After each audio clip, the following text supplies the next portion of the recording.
بسم اللہ الرحمن الرحیم۔ السلام علیکم ورحمۃ اللہ وبرکاتہ۔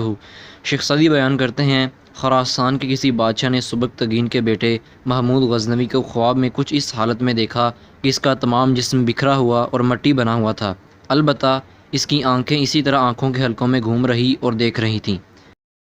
بادشاہ نے اس خواب کی تعبیر جاننا چاہی، لیکن تمام دانا اس کی تعبیر بتانے سے قاصر رہے، البتہ ایک درویش اس خواب کی تعبیر سمجھ گیا۔ اس نے کہا کہ محمود بڑی حسد سے ابھی تک یہ دیکھ رہا ہے کہ اس کی سلطنت دوسروں کے قبضے میں ہے۔ یہاں پر کچھ اشعار کا ترجمہ کیا گیا ہے۔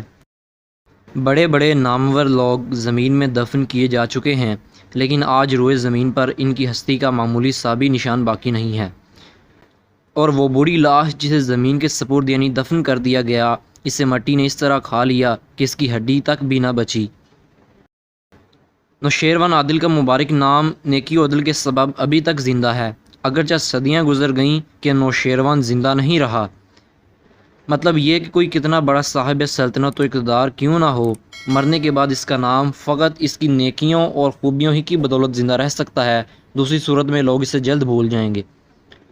دوسرے اور تیسرے شعر میں ایک واقعے کی طرف اشارہ ہے جس کا ذکر نظام الملک توسی نے اپنی کتاب سیاست نامہ میں کیا ہے، جو کچھ اس طرح ہے۔ نوشیروان نے ایک محل بنانا چاہا، جس جگہ محل بننا تھا وہاں ایک بڑھیا کی جھونپڑی تھی۔ اس سے کہا گیا کہ تم یا تو یہ زمین بیچ دو، یا جہاں کہو وہاں تمہارے لیے ایک اچھا سا مکان بنا دیا جائے گا۔ لیکن بڑھیا اپنی جھونپڑی چھوڑنے پر آمادہ نہ ہوئی۔